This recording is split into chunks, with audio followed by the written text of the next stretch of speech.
message board on the web. So, as you know by now, it's the morning after. The New York Jets took Will McDonald with the 15th overall pick in yesterday's draft. Fan reaction has been a little bit divided on Twitter. There are those who feel like the pick was a reach. There are those who feel like the pick was a panic move. There are those who say that the Jets wanted to trade down. I said to Dylan Terraman during our live show that given the length of time the Jets were taking during their pick, it was probable that they were looking to move down. Joe Douglas did say to the media after the fact that they were on the phone with some teams, but they liked Will McDonald that much. A lot of criticisms, some of them I kind of get, but if you look at the big picture, what the Jets did here makes sense. Doesn't mean it's going to work out, right? I mean, at this when we're talking about draft and evaluating this pick and that pick, to me, you're evaluating the thought process. We don't know about the player. We don't know what he's going to be. What I know about the guy from what I've seen of him on film last year and this year, lots of bend. He's got plenty of length. He's a guy who was very productive up until last year. And you heard Robert Saleh. We discussed the reason why. Robert Saleh said it on his call to McDonald yesterday, saying we're going to get you out of that 4-eye spot and get you in the wide 9. Get him to play to his strengths, where over the previous 2 seasons at Iowa State, going into this year, he had 22 sacks. The guy got to the quarterback, and you watch him on film. Like I said, you see the bend, you see the explosion. His RAS, relative athletic score, was 9.66, one of the best in recent memory, one of the best ever since they started tracking it. So there are some things to really love about this player: production, just the physical tools, the motor, like I said, the length really jumps out. Really long arms for a guy in that spot. I sent out a tweet a little while ago of a clip I'd pulled for him against Kansas State. Gets around the corner and just he's able to just reach over the tackle, reach past the lineman, and grab the quarterback and pull him down. So there are some concerns though, and I wouldn't even say concern, some criticisms that I've seen a lot of from from fans on Twitter.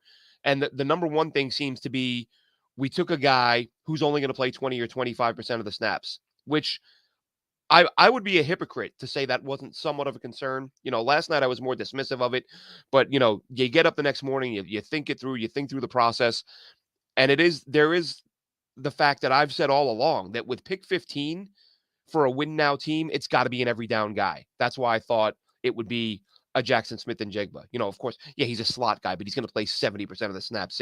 Like guys who are going to play the majority of the snaps, either a DT, a Kalijah Cansey, an offensive lineman who you would expect to play tons. So you get McDonald. He's a guy who's not going to play as many snaps as those other guys would, but you look at the Jets and the way how did Robert Saleh end the season? His whole message was, we got to finish, we got to close. Well, that's what a guy like Will McDonald gives you the ability to do. You look at the gauntlet of quarterbacks, which has been discussed at length with, with other fan bases, other bloggers. Everybody knows that this is a gauntlet that you're going to have to get through. The Jets have Aaron Rodgers. They're expecting to score a lot of points. But if you're not ready to get to the quarterback, the other team is going to score just as many, right? You got to be able to get to Patrick Mahomes. You got to be able to get to Joe Burrow. You got to be able to pressure Lamar Jackson. You have to be able to get these guys.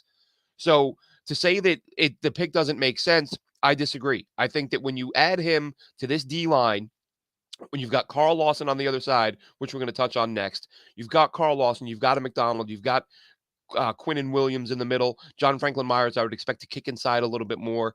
You're not going to be able to double this guy.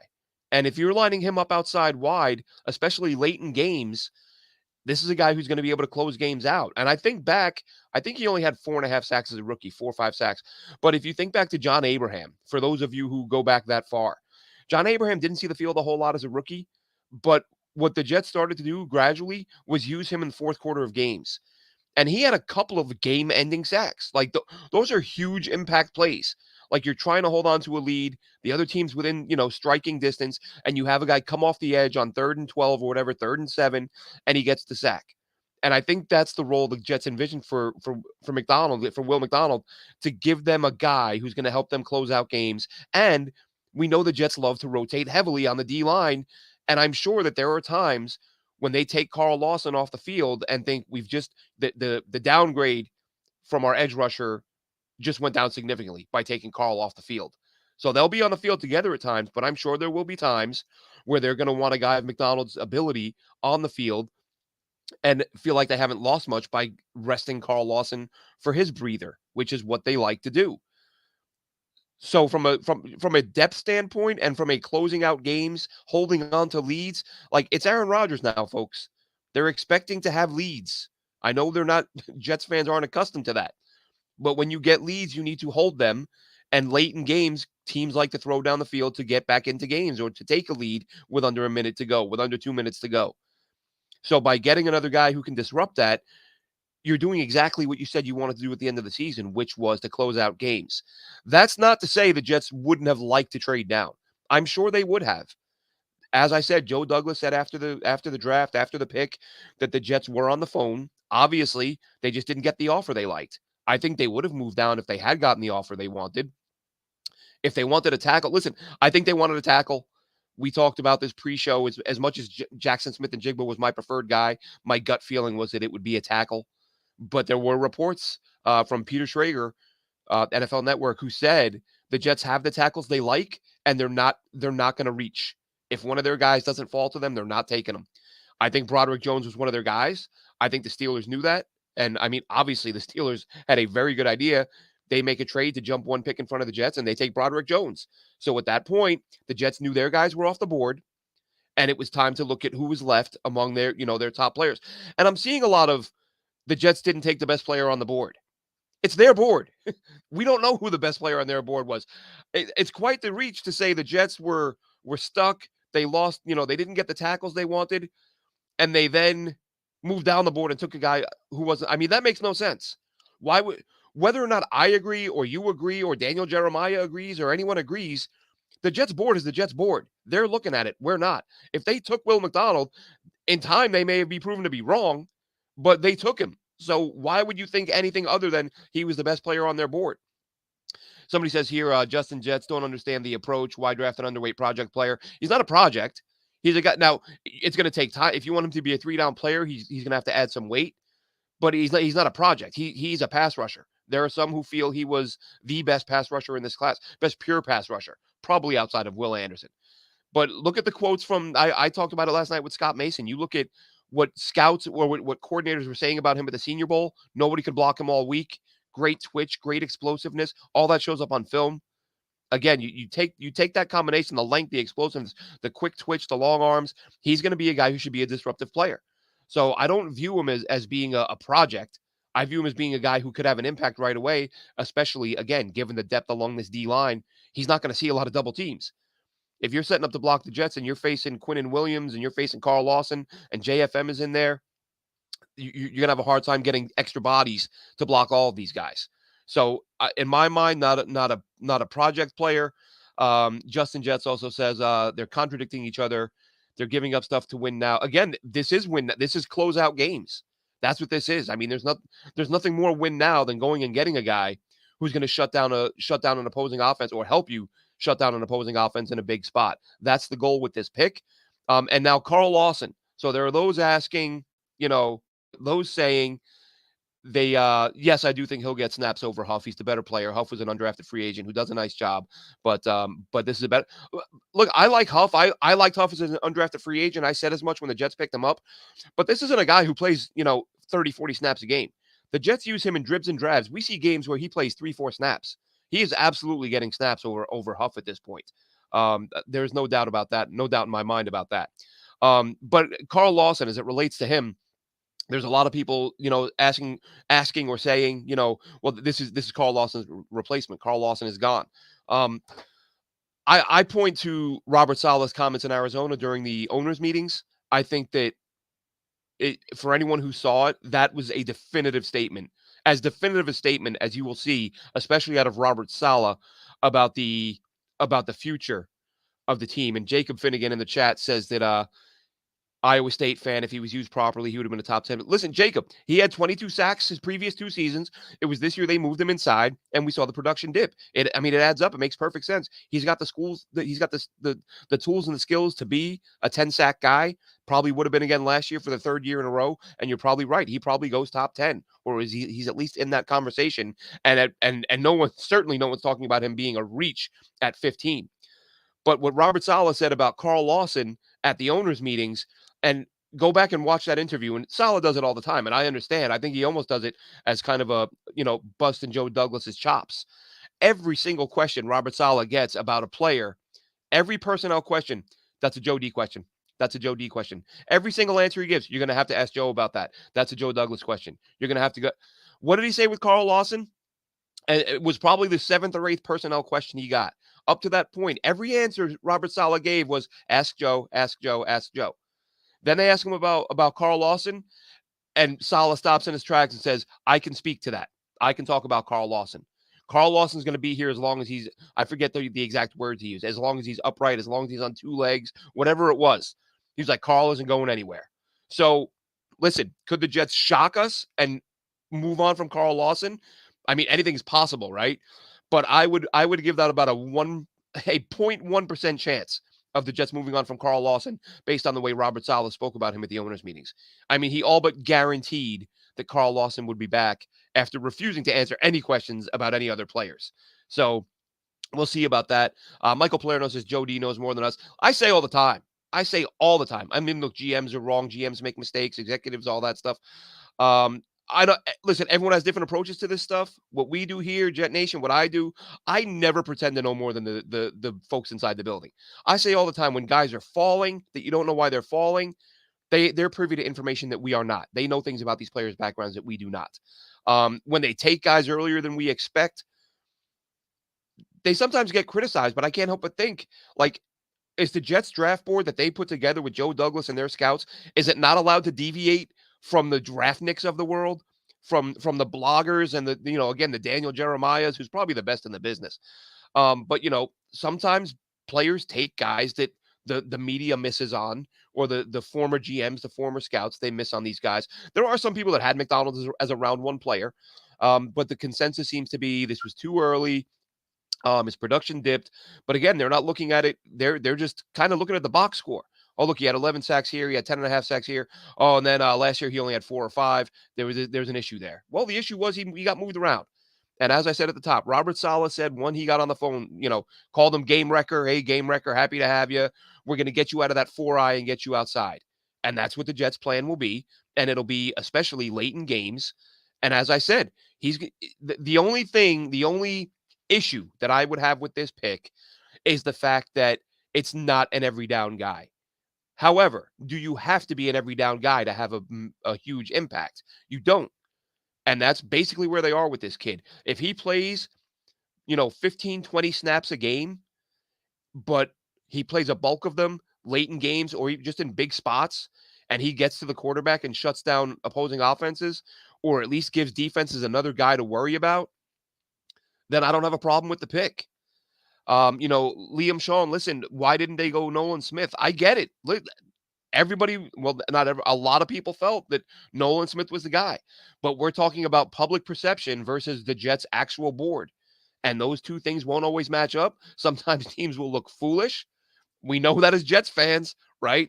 Kyle Brady over Warren Sapp, Dan Marino, they pass on him to take Ken O'Brien. Like, we've seen it a million times. I'm not going to be the guy who sits here and, that iconic video of that Jets fan who just says, well, I guess they know more than we do.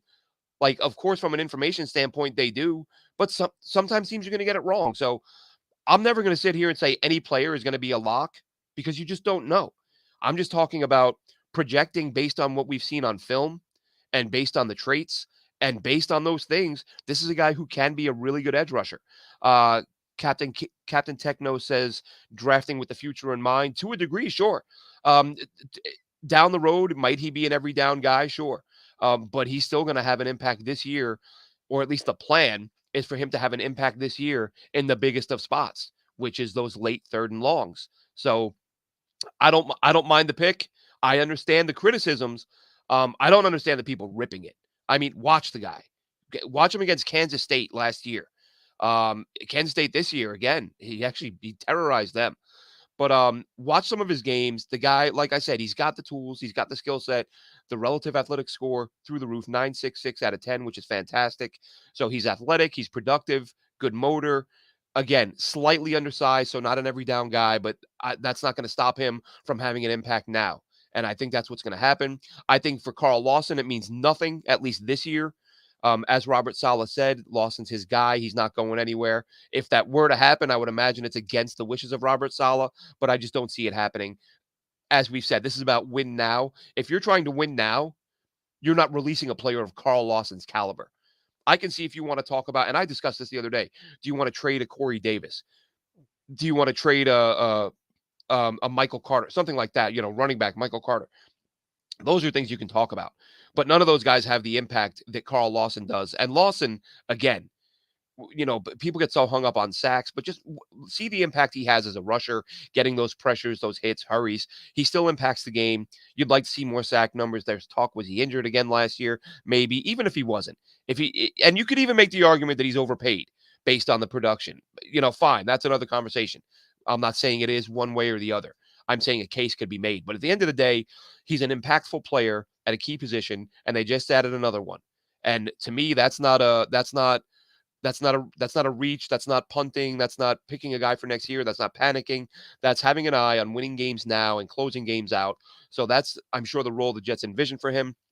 Now, in terms of guys that are left, day two, as we always look back after round one and go, oh, there's some good players left on day two. That's always the case. I'm not going to do a ton here because I'm going to do more later with Dylan Terraman, and we're going to go a little bit more in depth on the guys who are still on the board. I'd love to see you guys in the chat throw in a few names. I'd like to comment on anyone that you guys are eyeballing. Me personally, this is a personal bias because I've loved this player since last year. He would fill a need. At least in my mind, some people disagree. But Josh Downs, wide receiver out of North Carolina, smaller guy, I get it, but a slot guy. I wanted JSN. I mentioned that yesterday. You didn't get JSN. If you can get Downs in the slot with Lazard and Garrett Wilson on the outside, I think that gives you an elite trio. I think Josh Downs, the speed, fantastic. The hands and body control, absolutely off the charts. Quick, he's a quick guy off the line, not as quick as JSN. That's why I wanted JSN more than I wanted any other receiver. You need those guys who can get that have that suddenness to get open in a hurry. I think Josh Downs has that. Not to the same degree as Jackson Smith and Jigba, but really like Josh Downs. The tackles, everyone's talking about tackle. Blake Freeland out of BYU, who I've mentioned a few times, Matthew Bergeron. One guy I haven't talked about, Cody Mauch out of North Dakota State. I mean, this is a guy who a lot of people seem to feel can play every position on the line. And we said yesterday, we did a pre-show with Play Like a Jet, and it was either on our show, on their show, one of the shows. I was saying that, if they're going to take an O-lineman, I wanted a Bergeron or a Freeland to give them a guy with some versatility because they can play either side. Cody Mauch is a guy who can play everywhere. So he might be the guy. Now, is he going to be there at 43? We'll have to wait and see. But he's a guy who's still on the board right now. Josh Downs still on the board right now. The centers, of course, Tippmann and John Michael Schmitz. I've said before, I'm a Tippmann guy, but love both players. Either one would be a win, but you have to work. You have to wonder if the Jets still have their eye on a center, given the fact that they brought McGovern back just a couple of days before the draft, the day the Aaron Rodgers trade was announced. So it was the Jets thinking internally. I said a few days before that I thought the Jets would let McGovern sit out as a free agent. And if they didn't get a center at 42 or 43, reach out and bring him back. And then you've got your starting center back in place.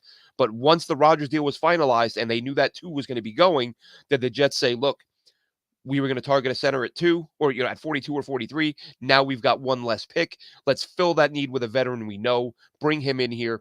And that he basically takes the spot that would have been JMS or Joe Tippmann. Obviously, you would have preferred the younger guy who's going to be the long-term answer. They didn't get that, but you bring him in or you bring McGovern back, and now that kind of lets you move on from the center spot. Not saying they will, but I'm just saying that could be the thinking behind bringing him back when they did, because it was weird timing. I had people telling me, oh, it's so obvious. Why are you surprised by this? McGovern's been out there for weeks and months. They could have brought him back anytime. And then, amazingly, they just happen to choose to bring him back on the day that they send a second-round pick to the Green Bay Packers, with many, many people projecting one of those second-round picks to be used on a center. So was that the Jets saying, okay, we're not going to get a center with that second pick with one of those 2s because now we only have 1-2, and if we don't get one of our tackles early, we're going to take one at 42 or 43. And I think that's where these guys, the Freelands, the Bergerons, the Cody Mauchs, that's where they come into play. Jalen Duncan, not a huge fan. Not sure. I think that's too early for him.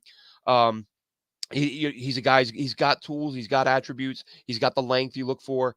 But there were a few too many games, Penn State specifically, where he had a really hard time. Even if he's going to be a player, I think he's a little while away.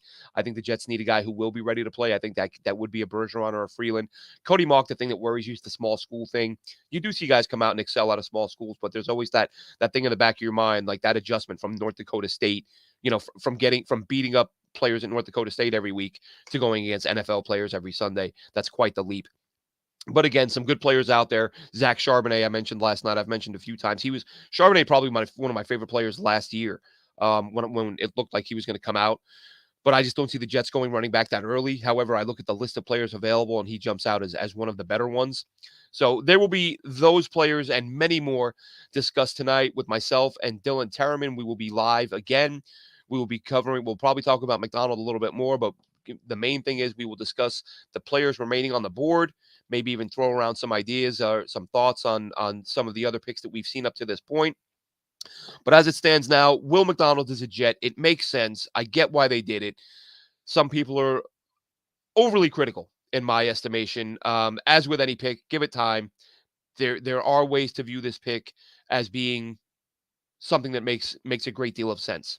So that'll wrap this one up. Myself and Dylan Terraman tonight, pre-draft, and we'll dive right back into it and see which direction the Jets go in.